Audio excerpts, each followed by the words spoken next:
Yeah, brother. Hey, turn your camera off. Yeah. Yeah. That's how we're gonna do it like that. Okay. All right. So make sure we good. Yeah. Make sure we good.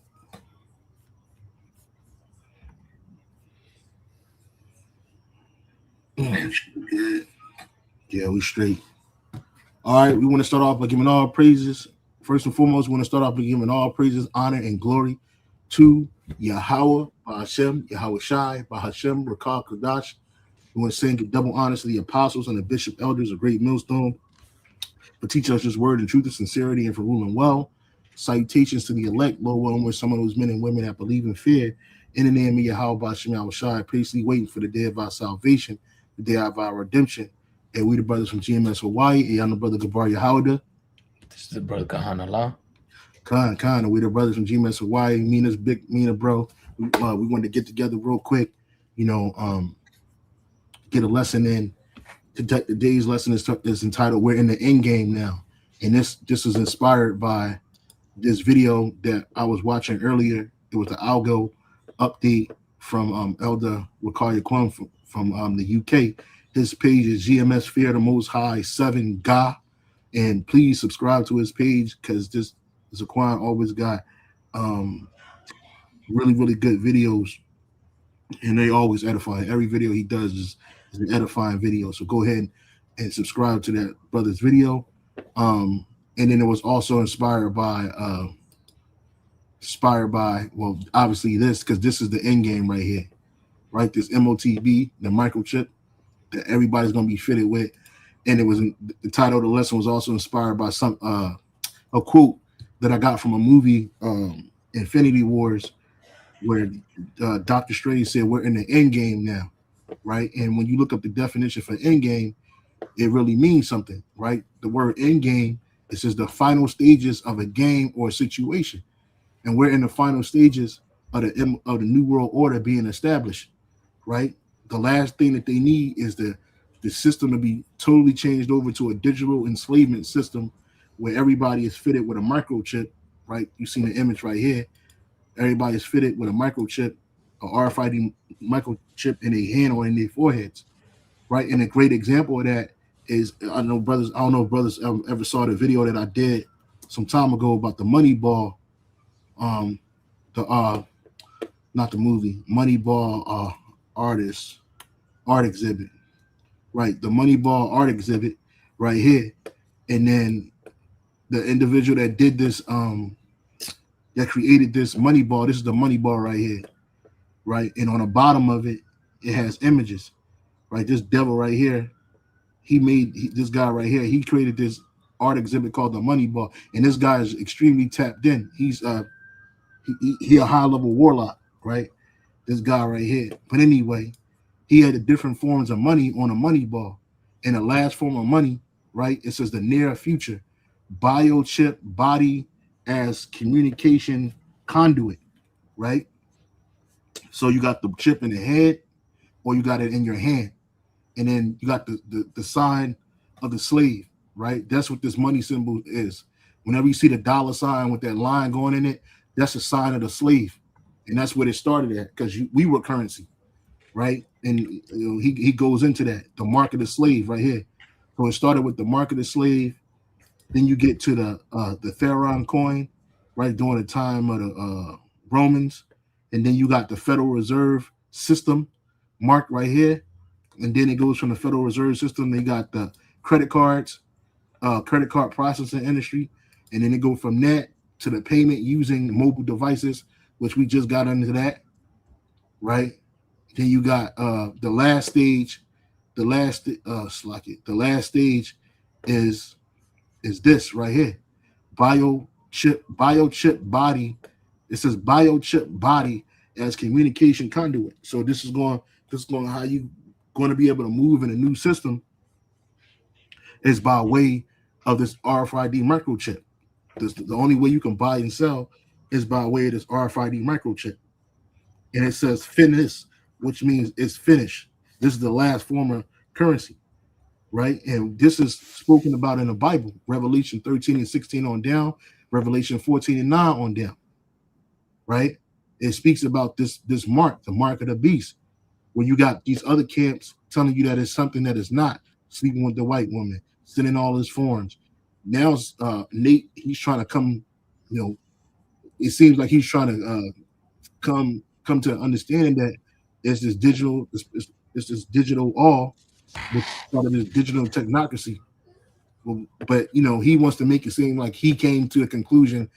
But the apostles and the bishop elders been teaching us this since day one, and they've been preaching about this even before YouTube came on, right? And now it's everywhere. It's evident.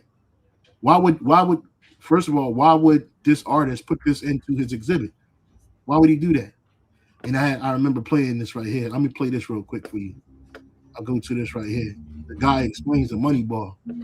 He explains it right here. So like here, let me see if I can open this in a new tab. Open the link in a new tab. It starts with this, the mark of the slaves. Okay. It was the first reserve currency ever known to man. Tallar coin from the Roman Empires. Spanish silver dollar from the Spanish monarchy. Right. It's a bridge. There's still a few things missing, but for the most part, the most important: U.S. dollar and Federal Reserve. Credit card, contactless, which is very interesting because this piece was made in 2014. It existed, the technology, but we didn't use it to pay like we use it now. And in the future, that it's either chipped or barcode. Mhm. So then he ends with the mark of the slaves again, because one of the things that he puts here on the shredded is that experts say that in less than 10 years, we're phasing out of paper currency. We're not having any paper anymore. Everything's going to be digital or in banks, and we're going to end up being slaves of some entity or some government or something. Starts with Right, and you're going to be slaves into the new world order, to the bankers. This is why they're so excited about their digital transformation, their economic digital transformation. And right now they try to make it sound like this is something that's good for all. They want to make it sound like that it's something that is going to benefit you, right? Right now they're speaking against fiat currency. They're speaking against the Federal Reserve system. They're speaking against fractional reserve banking. All of a sudden, right? Why are they doing that now? Because now they want to they got a better way to put you in captivity again via what? This digital all, and it's right here. So he said that we're going to be, well, not we, but he said the people are going to be basically going to be slaves in the new system. It ain't going to be like the next system, the previous system, where you can buy what you want, you can go where you want, you can have pretty much anonymity. Anonymity. I can't pronounce it from there. Anonymity, which is basically nobody knows where you spend your money, how you spend your money, who you give your money to. Well, in the new system, everything's going to be extremely restricted. Everything, right? Everything is going to be rationed out to you, right? And you're going to be a slave to the bankers via this all. You got something, brother? Well, no, I was gonna say they already starting to do these type of well experiments, I guess, because they have well, not so strictly, but I don't know if you noticed that the credit cards, they give you like extra points if you don't go over a certain amount of like a carbon emission, because they're calculating everything through carbon emissions and all that, supposedly for global warming. You have American Express, Visa, they'll give you extra points for you to spend, if you don't make certain purchases. And that's indirectly Esau telling you, like, look, don't buy these things, don't do this, right? But eventually, like the author's going into, man, it's gonna get to a point where he's gonna want total control of what you're doing. And this is what we're seeing Esau do, man. He's actually pushing legislation for you to not be able to do certain things because of whether it's carbon emission, whether it's you know, um, a threat to the environment. He's gonna come up with something to push everybody into a corner. Yeah. You can go ahead and bring out Revelation chapter 13, start at 16. Baba Shah. Come on. Share the screen. This is the book of Revelation 13, verse 16. It says, and he causes all, both small and great, rich and poor, free and bond, to receive a mark in their right hand and in their foreheads, and that no man might buy or sell, save he that had the mark, or the name of the beast, or the number of his name. I'll break it down, brother. That's right, man. So we're seeing that what that Easter's gonna make everyone bear this mark. Everyone that, of course, wants to be part of the of this world, man. And it says that all rich, poor, free, bond, they're gonna have to receive this mark, which is that C-hip, man, that microchip that's gonna be the medium for us to, or for the world to be able to to use the infrastructure pretty much, right? And the main focus is going to be through what? Finance. It says, and that no man might buy or sell save he that have the mark, or the name of the beast, or the number of his name. And if you go into these the words buy or sell, it's pretty much, it tells you that to operate in the market, or the marketplace. And the world is a marketplace. Anything you want to do in this world is a monetary transaction, man. You're exchanging your time for money. You're exchanging good for money, or services for money, right? So in order for you to operate in this market that's controlled by Esau, you're gonna have to have that C-hip, man, which is gonna be that mark that says, yep, this person is allowed to operate in the market. Yeah. Yeah, well, it's like even now, like we're dealing. I was going to say, I know I heard Elder Pops Kabar mention this, that digital money already dominates today. He said, like, how many times you go out and you actually use cash today? Like, even though we have a cash society, but it's like a hybrid society. It's Mhm. cash as digital. Most of the people use, every time I go out to go buy something, I rarely see people with cash. Rarely. People have it, they use it, but it's a rarity, right? And it says right here on ChatGPT, it says digital money already dominates today. Most money is already digital: bank deposits, credit, debit cards, electronic transfers, mobile payments. Physical cash represents a relatively small share of total money in developed economies. Importantly, your money today can already be restricted in certain cases: fraud preventions, court orders, sanctions, bank compliance rules. So money being tracked is not new. What changes with the newer digital system like CBDCs, central bank digital currencies, are the main source of concern people talk about. A CBDC could technically allow features like more precise transaction tracking, similar to banking today, programmability, e.g., stimulus that expires, right? And they talk about the new money in the new money system, that your money can expire, right? They give you that UBI, universal basic income, and if you don't spend it in a certain time period, it'll expire. You can't use it. You got some people that like to try to save money to have extras. Well, you can't do that with the new system.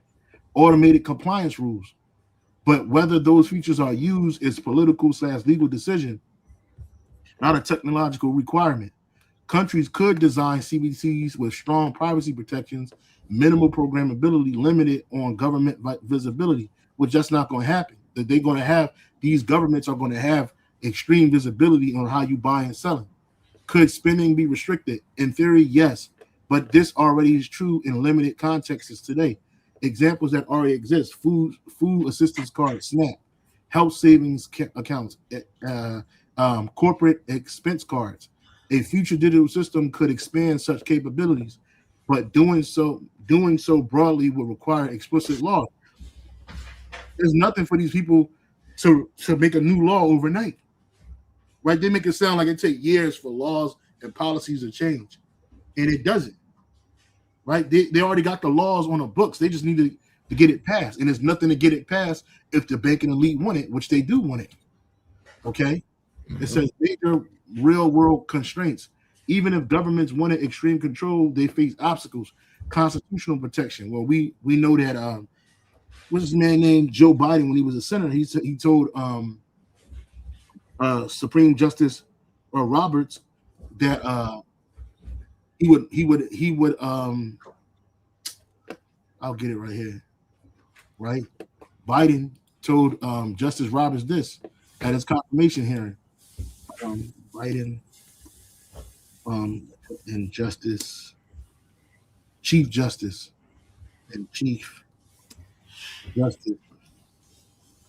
Roberts, right? He told him this years ago. He says you're gonna rule on this, mark this right here. Can a microscopic tag be implanted in a person's body to track his every movement? There's actual discussion about that. You will rule on that, mark my words, before your tenure is over. Can brain scans be used to determine whether a person is inclined toward criminality or violent behavior? You will rule on that. Can a microscopic tag be implanted in a person's body to track his every movement? There's actual discussion about that. You will rule on that, mark my words, before your tenure is over. You see? And why? Because it's going to be there to track, just like they use the C-hip in dogs. Me and this brother, we have dogs, and our dogs got chips in them, right? So if they get lost, or supposedly they get lost, or we take them to the vet, or we take them to quarantine, they could just scan our dog, and they know that the dog belongs to us. They know if the shots is up to date on it, because they give them access to the dog's medical records, right? They're not constantly tracking the dog 24/7. But if they run into a scanner, they can be scanned. And this was in 2005 when Biden was he wasn't even a vice president then. He was still a senator.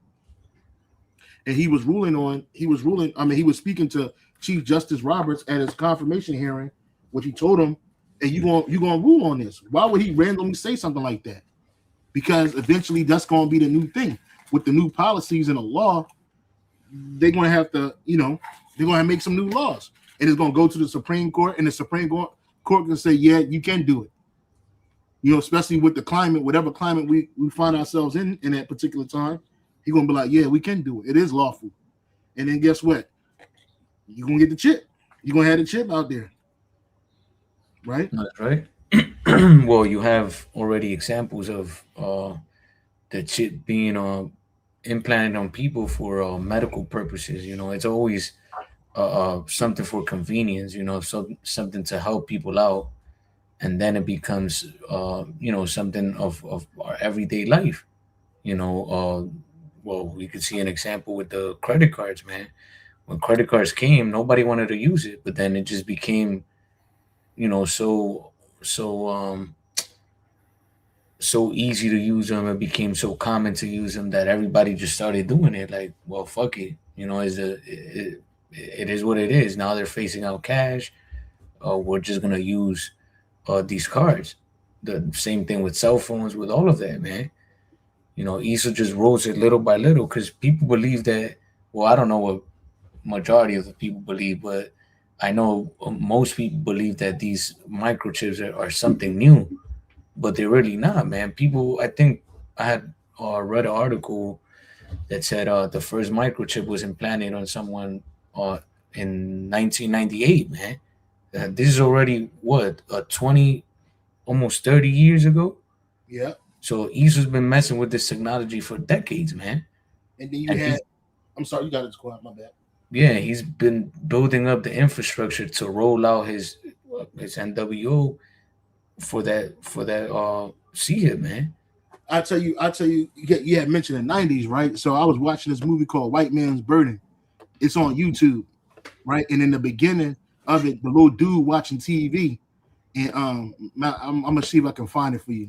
White Man's Burden, the introduction scene, White Man's Burden, intro, and opening scene, right? Yeah, this is a movie, White Man's Burden. And the dude, I'm gonna go to the part where the little dude's watching TV and shit.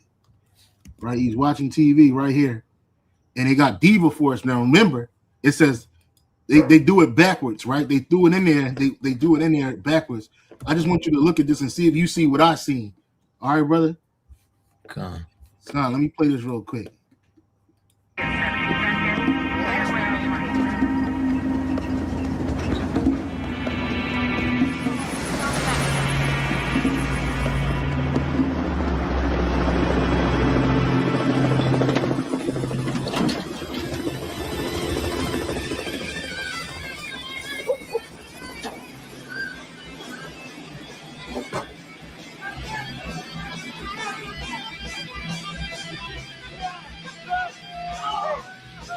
Turn that music.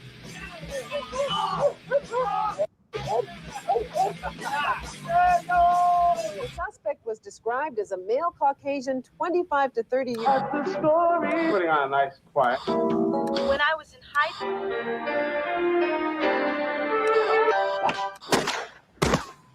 Diva Force tonight at Getting Horrified. You see that? You see that, brother? You gotta catch it. You gotta catch it. So at first they say Diva Force, right? And then the next thing you know, the black lady said getting, and then they changed it, and the dude said RFI, like a RFID chip. Check it out, bro. Jake might think I'm stretching it, but bro, I watched this movie several times, bro, and I caught that shit the first. I was like, what? Hold up, check this out. The suspect was described as a male Caucasian, 25 to 30 years. The story. Putting on a nice quiet. When I was in high school.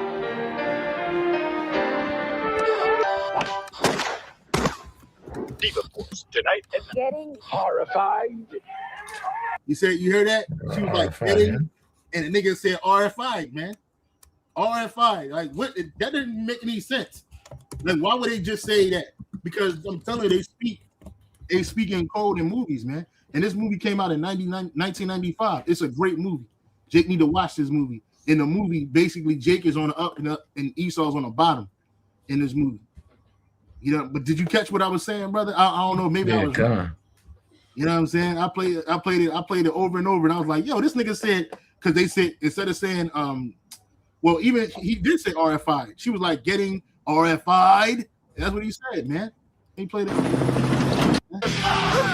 Force tonight at The suspect was described as a male Caucasian, 25 to 30 years. The story. Putting on a nice quiet. When I was in high school.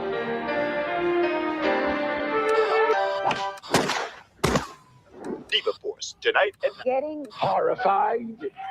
Look, getting RFI'd, man. You see that? You can't make that shit up. So they was already pushing that spirit even in their movies. And right? And they've been pushing that not just in their movies, but in reality. Because that's the ultimate goal, is to get everybody chipped. Right? That's what my man Aaron Russo said. But yet at the same time, we have a central bank that plans everything for us, right? And the graduated income tax is another plank of the Communist Manifesto, right? So right there, you have two major planks of the Communist Manifesto that have been brought in because of the Federal Reserve System, okay? So the ultimate goal that these people have in mind is the goal to create a one world government run by the banking industry, run by the bankers, and they're doing it in sections. The European currency, the euro, and the European Constitution is one part of it. Now they're trying to do it in America with the North American Union, right? And they want to create a new currency called the Amero, right? And the whole agenda is to create a one world government where everybody has an RFID chip implanted in them. All money is to be in those chips, right? There'll be no more cash. And this is getting me straight from Rockefeller himself. This is what they want to accomplish. And all money will be in your chips. And so instead of having cash, anytime you have money in your chip, they can take out whatever they want to take out whenever they want to. If they say you owe us this much money in taxes, they just deduct it out of your chip digitally. Total control. Total control. And if you're like me or you, and you're protesting what they're doing, They can just turn off your chip. Yep. And you have nothing. Yep. You can't buy food. You can't do anything. And no man, Revelation 13 and 16. And he calls them all, both small and great, rich and poor, free and bond, to receive a mark in their right hand or in their foreheads, and that no man might buy or sell, save he that had the mark of or the name of the beast or the number of his name. Right? And that's what that is. That's the end goal. Somebody people, what, you got something, Quan? Yeah, I had something up on the screen. You gotta share your screen, bro. Oh shoot, Salaki. Real quick.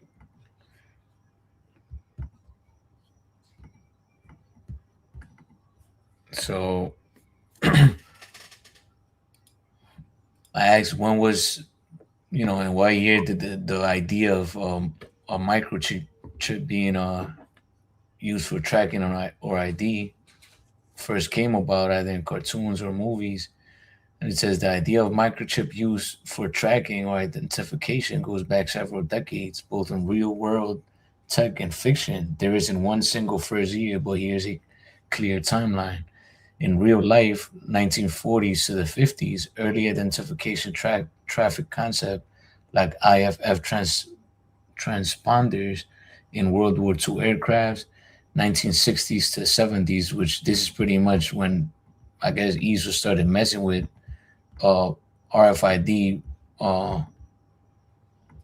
for everything, pretty much. It says RFID, radio frequency identification technology, begins developing. 1973, the first patent for modern RFID systems was granted to Mario Cardullo. 1980s to the 90s, RFIDs used in animal tracking, key cards, toll systems.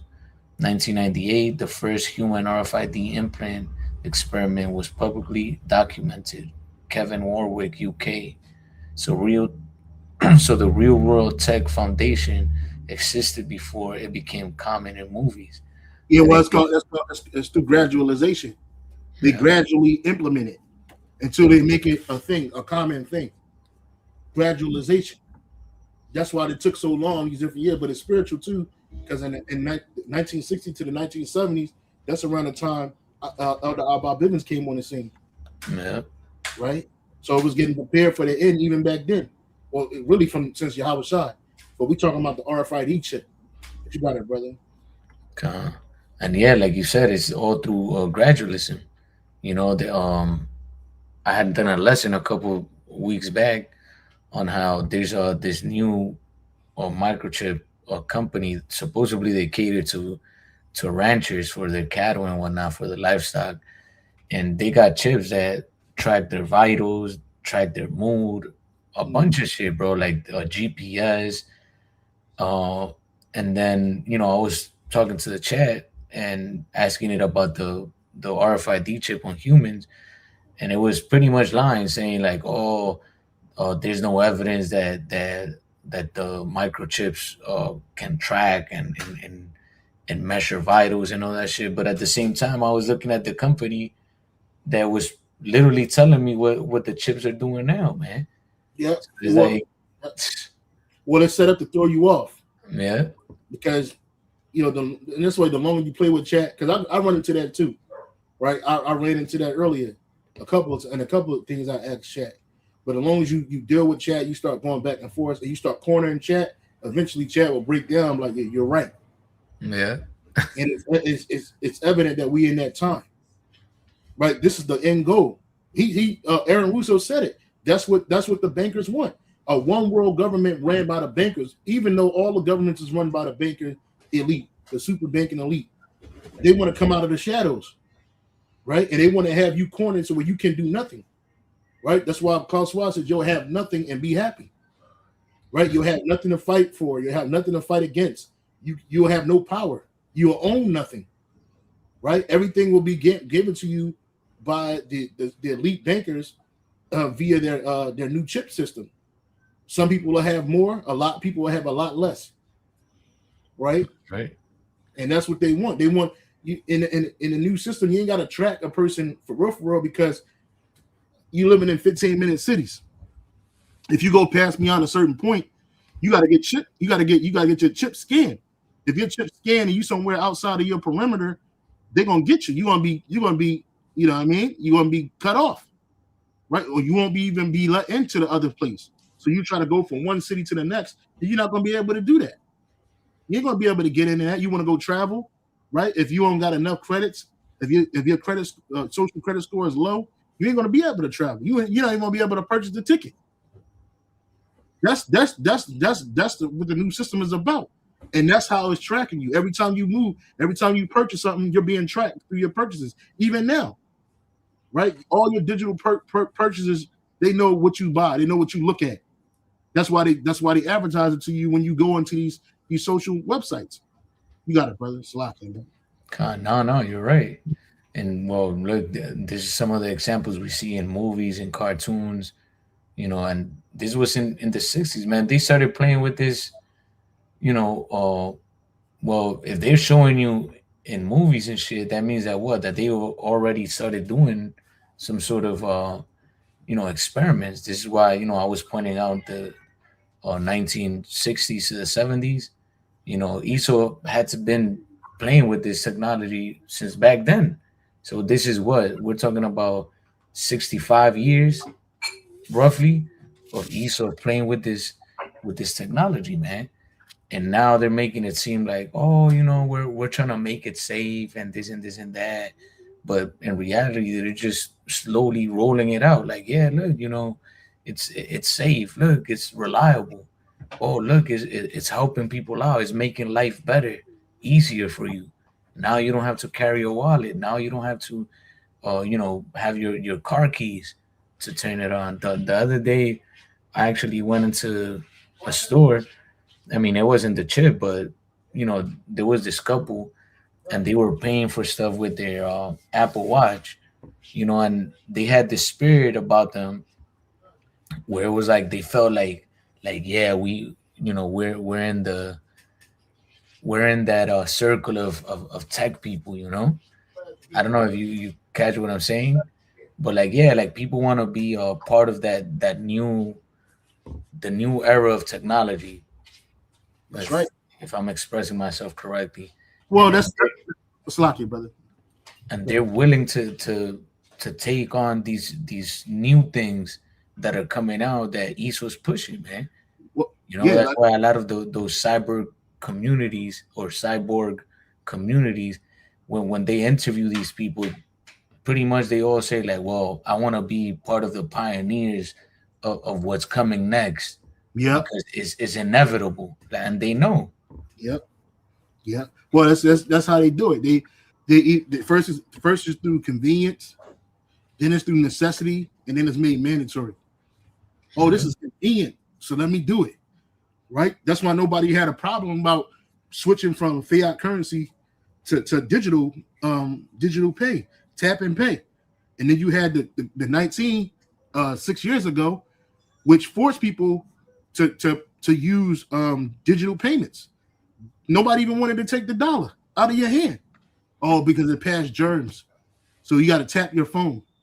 And then people kept tapping and kept tapping. You were already using tap and go. Now it's tap and go for everything, even your credit cards, right? Your credit and debit cards, they have all credit and debit cards didn't used to have that Wi-Fi signal on there. Now they do.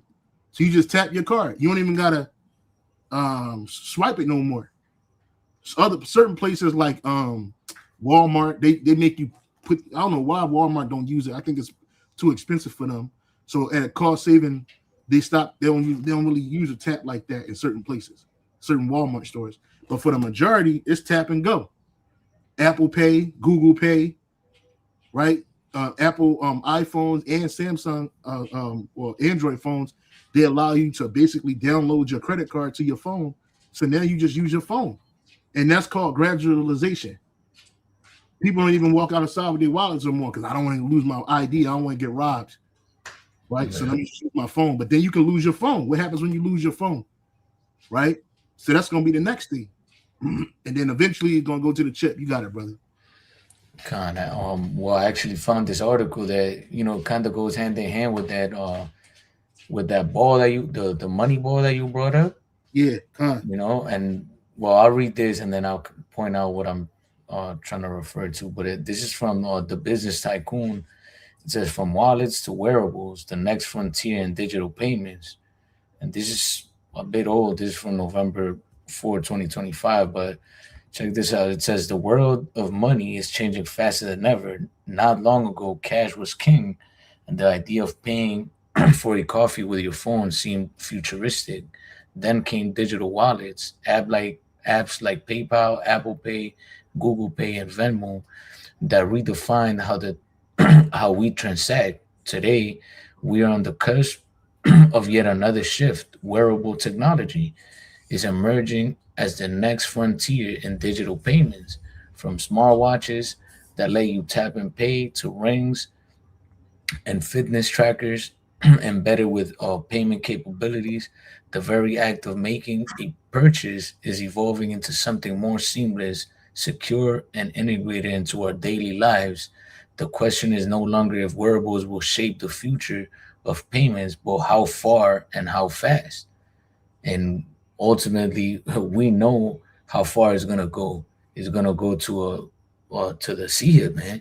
And check this out. This is pretty much the middle section of that money ball was this cash era, cards, digital wallets, contactless payments, wearables, and then what's next? The sea hip, right? So they're pretty much telling you where this is going. Um, Wanted to point something else too, because I know you mentioned smart cities. They go into like, why wearables are the future. It tells you seamless convenience, enhanced security, hygienic contactless, which you mentioned earlier, integration with lifestyle, global acceptance. It says with 85% of point of sale systems worldwide, now NFC enabled per MasterCard wearables can be used almost anywhere cards are accepted. So East was pushing this technology everywhere. It's not just in first world countries. Like East was pushing it everywhere. Yeah, Uh, somebody on the comment board, Robert Mann says he says we're already chipped. Cards, phones, etc. They use the chips to track us. Well, we're not already chipped. The RFID and the NFC chips are in your cell phones and in your your debit cards, but we're not chipped. They want to make you the internet of all things, right? They want to put this thing, they want to take it from the chip and put it in you using via Salaki. I'll put this right back. Give me a second. They want to put this in you right here. they So want to put you in the digital grid. they want to make you a part of the digital grid by way of this RFID microchip, right? That's what they want to do. This right here. They want to put this transponder in you. So no, we're not already chipped. Now there are people in the world that do have it. You go to Switzerland, even places in America. You had that one company a couple years ago. I forget the name of that company in America that did it. It was like 50 of their employees did it. Right? They got chipped up so they can buy snacks and shit and get access. But we ain't chipped. So no, you're wrong when you say that, Robert. You're wrong. No. Um, right here it says, "Oh, beyond payments, the superpowers of wearables. Wearables are not just about transactions; they are becoming multifunctional lifestyle companions. Health data plus payments. Imagine paying for groceries while your wearable monitors or your stress levels or digital identity, and all of this is things that the government could use for whatever, for insurgencies or rebellions. They have the movie Minority Report, where they can pretty much do a whole pre-crime scenario just by the way you feel, your stress levels. You could be pissed off at something, and Issa could be like, well, this guy has a high probability of committing a crime. Let's put him in jail until he comes down. You know, like that's the type of control Esau wants to have over people, man. And people don't really understand that because they to them Esau's trying to help everybody. To them is, oh no, the establishment just wants the best for us. And Well, that's not true. that's the lie. And that's why the simple believe every word. But the prudent man search out his goings. Well, the scriptures say, if he doeth good, he doeth it unwillingly, and at the last he shall show forth his wickedness. Right, because nothing he does is for the good of the people. He could care less about the being the good of the people. We just showed you information after information how they want this thing to happen. They want the people to be chipped. Who wants the people to be chipped? The super elite banking families, the Rothschilds, the Rockefellers, dumb people, and their ilk, right? But they just can't do it. They can't do it suddenly. So what they do, they use their proxies. Who are their proxies? These different countries, these corporate giants, right? These technocratic giants, these political giants, such as your presidents, your prime ministers, the whole fucking house of the house, right? The House, the Senate, all of them. It don't matter if it's the House of Commons, if it's the Congressional House, it don't matter. They run all of that. That's how they use it. You wouldn't know. You would think that it's just a bunch of governing heads coming together, deciding the fate of their constituents or the fate of their country and their citizens. But it's not them. It's the banking elite. Everything that Trump is doing, he's taking orders. He's a president of something. He ain't the owner of the company. He's the president of the company of America, United States of America. He's a president. They got a board, right? You got a vice president. You got senators. You got different legislations, right? You got what is it called? You got the three forms of government of America: is the federal, the judicial, and the legislator. So it has to go through all of that. But the super elite banking families own all of them, right? And they're all tiny tops. The super elite, they're all tiny tops, Edomites. And these are the people that's ruling, right? But they're ruling from behind the scenes, and now they want everything in their control, right? They want to cripple the whole world. They already did it using economics. Now they want to enslave you using economics. You got it, brother. That's right. It says, loyalty integration payments automatically linked to reward programs and personalized discounts, which I had mentioned before with the credit cards. But look, they're gonna give you incentives to take it. Smart cities. It says in the future, one device could pay for transit, parking, food, entertainment across the entire city. Right. And Every city, Slovakia, every city ain't gonna be the same. Some cities gonna be better off.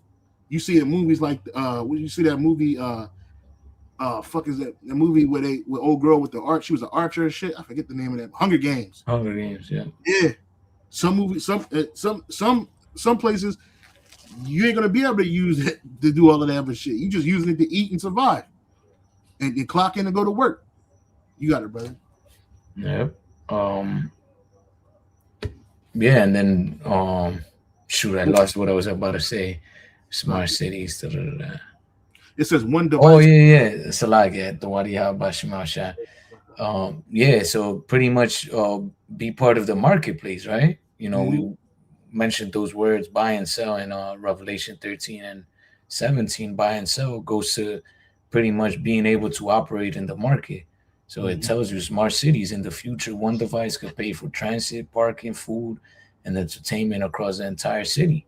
One device is that chip. That's right. You got it. It says the road ahead, what the future holds, biometric only payments. That's also too. It says about transit, like a couple years ago, the state of Hawaii moved to a digital payment system for the transit system. I mean, you probably could still use it here and there for the dollars and coins and shit, but they moved to the Halo or the Hollow card here in Hawaii, and even on the mainland, it's the same way. You use this digital form of payment, this app or QR code to use transit, to use the public transit system, and it's all going to be connected to your chip. You got it, bro. Yeah, and it's like it's all for control purposes, man. Everything's gonna be tied up. Like if you brothers and sisters have noticed, before you were able to make an email just randomly, but now they're asking you for phone numbers, or authentication, all of that. The same thing with the transit. Back in the day, I mean, I'm from New York, and we were able to, buy. You could buy a monthly pass, and shit, you could go to work and lend it to somebody to use, it, and they'll bring it back to you. You keep using it.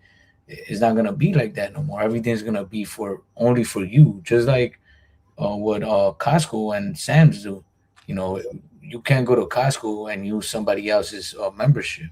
Mm. Like you literally have to have your picture and the credit. Even when you pay, it has happened to me a couple of times where I'll go pay with my sister's card or with my wife's card, and they tell me like, no, if the credit card name doesn't match the membership card, you cannot pay for it. So imagine they don't even want to take your money. They just want to know that you are that person paying with your own money and whatnot. That's right. And then they'll say it's for security purposes and whatnot. But there's always an ulterior motive with Esau, man. That's right. Biometrics only payments. It says wearables may be involved. So like wearables may evolve into devices where your fingerprints, irises, or heartbeat is your payment or credential. No cards or accounts needed. That's right. Integration with the metaverse. Hey, speak for a minute, brother. I'll be right back. Integration with the metaverse. Wearables can enable digital payments in virtual environments, bringing real and virtual economies. Uh, which again, all of this is part of what Isu's been building, man. The metaverse, the whole um online presence, social media, all of that is was part of this experiment that Isu is, pushing out, putting everybody on the digital grid. It says ultra mini authorization from payments from payment enabled earrings to clothing with NFC chips. Fashion tech is ready to explode. You see, so they're trying to put it everywhere, pretty much, and eventually it's gonna end up where subdermal, which we already see. These companies do it. As a matter of fact, I have an article on there. I'll put it in a second. But it says AI powered smart payments, AI enabled wearables could analyze spending patterns and make financial recommendations in real time. You see, so everything is to benefit your life here on this planet. You know, track your financials. You don't have to have a phone or a wallet. You don't need keys to enter your apartment or to turn on your car, right? Conclusion: tapping into the future. The journey of the journey from wallets to wearables is more than a technological shift. It is a cultural one. Wearables are not just making payments easier; they are redefining how we interact with money in everyday life. And this is what we were pointing out in Revelation 13 and 17, man. That it says what? That no man may buy or sell Salakia, and that no man might buy or sell save he that have the mark or the name of the beast or the number of his name. So nobody's gonna be able to access the marketplace unless you have that mark, right? Salakia. So it's gonna be a new way. Uh, what did it say? It says it's a cultural way. It's gonna be a new culture on how to trans or make transactions, right? Pretty much being the market. Wearables are not just making payments easier, they're redefining how we interact with money in everyday life. For customers, this means unparalleled convenience, right? You see, everything is about convenience. For businesses, it means new revenue streams and faster transactions. for the world, it signals the dawn of a cashless, cardless, and fictionless economy. And this is where we're heading.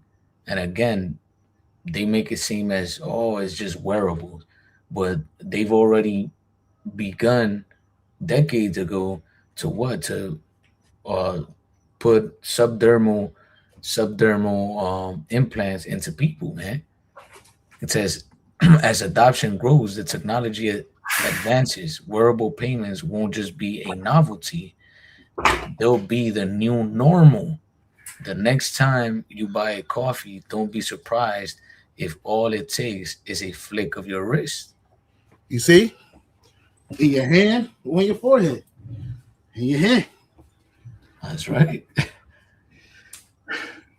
I had another. I mean, this is a long article too, but pretty much this is what I wanted to get. This last paragraph. It says reflecting on the tech-driven tomorrow, which this is speaking about how the Swedes. Well, there's a lot of information in here too, man. But it's speaking about how it. Let's read this top paragraph first. It says inside Sweden's cashless future, thousands opt for microchip implants. It says in Sweden, thousands of people have already taken a leap that feels straight out of a science fiction novel. They have chosen to have a tiny microchip inserted under their skin, a device that can replace everything from and keys to their train, ID cards and keys to the train tickets and credit cards. What once seemed futuristic is now an everyday reality for many Swedes, signaling how rapidly technology is reshaping human life. And again, Yep. this is what we're seeing, not just in Sweden. I mean, Sweden is spearheading the whole movement, but it's everywhere, man. East was pushing this everywhere, and it starts again with the animals, with a few people, a few individuals that volunteer to the point where he's gonna be like, well, fuck it, this is the new way of payments. Yeah, I got Yeah. something, bro. I got something. Huh? Salaki, bro. I got something, bro. When you done. Yeah, yeah. No, you got it. You So can bring it out. you had mentioned Sweden about them being the first, pretty much the first to really jump on this the RFID microchip.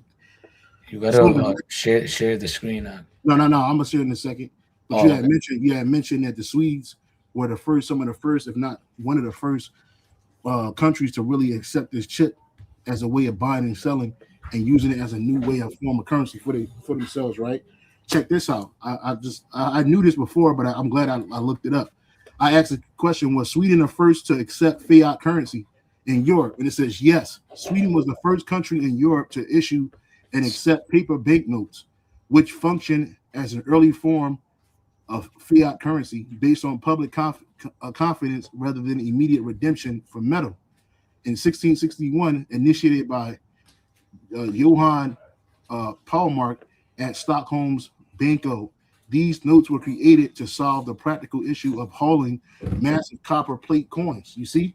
So just like they were the first to jump on that fiat currency in Europe, they're the first to jump on that chip in Europe. They are. Let me ask this question. Since I asked that question, was Sweden the first country to accept an NFC chip as payment, right? No, Sweden was not the first country to accept NFC chips for payments, although it is considered the world's first cashless society. So we won't even need that. Who was the first? Their cashless society, the first widespread use of the practice payment technology predecessor to modern NFC was introduced in South Korea in 1995 with the U-Pass system for public transport. Let me see. I said the NFC set the microchip as payment. Yes. Ooh. So you got it twice, brother. They were the first to accept fiat currency, and they were the first to accept, widely considered the first country to adopt and normalize the use of implanted microchips for payments. You see, these Edomites are the first ones to do it. You see, the example to follow. exactly. So that's why it's nothing new. It's nothing new. They're the first cashless society. They're the first country to go cashless, all cashless. They're the first country to accept or adopt, normalize the use of implanted microchips for payment, right? And they were the first to accept the fiat currency, bro. Right? Because they're looked at as the heads of their people, right? They're the more forward thinking of their nations, of the Edomite nations, bro. You see, we can't make this stuff up, brother. That's right. That was all you had, brother? You got something else? No, I got a couple of more things in this article. Yeah, we're gonna have to wrap it up soon, brother Slock here, bro. Yeah, no, well, I actually just jumped down to this last piece because this is where I wanted to go to. It says, reflecting on the tech-driven tomorrow, it says Sweden's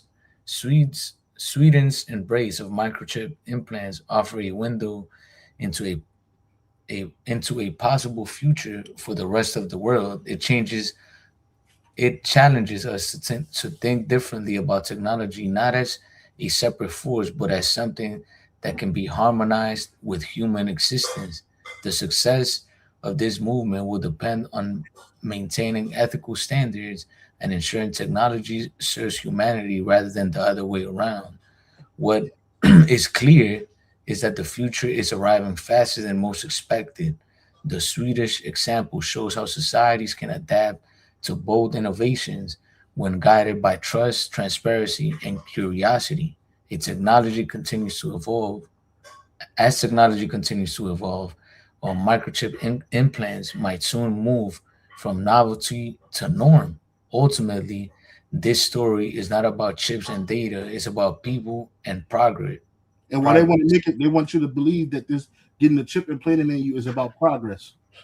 But I guarantee you get that chip in you, man, you ain't gonna feel no progress. Especially if you so-called Negro, Latino, Native American here in America or abroad. It ain't for it. Ain't, they're not giving this to you because they want you to progress. They could care less about your progress. They want you to be a slave.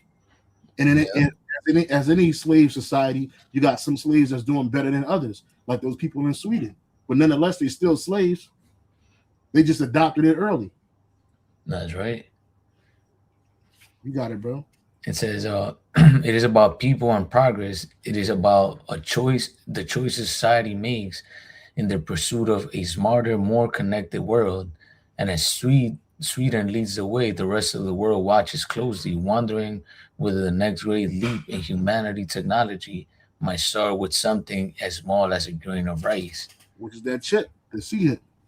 Yep. That's all you had? Yeah, that's pretty much it.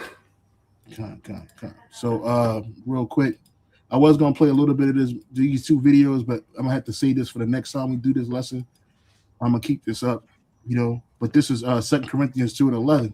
Let Satan should get an advantage of us, for we are not ignorant of his devices. And this chip is Esau, Satan. This is his device. He's Satan in the flesh, right? He's governed by the spiritual demon Satan, Esau, Edom. And this is what they want to control the people, right? This is right here. Not this little square thing, but this thing right here.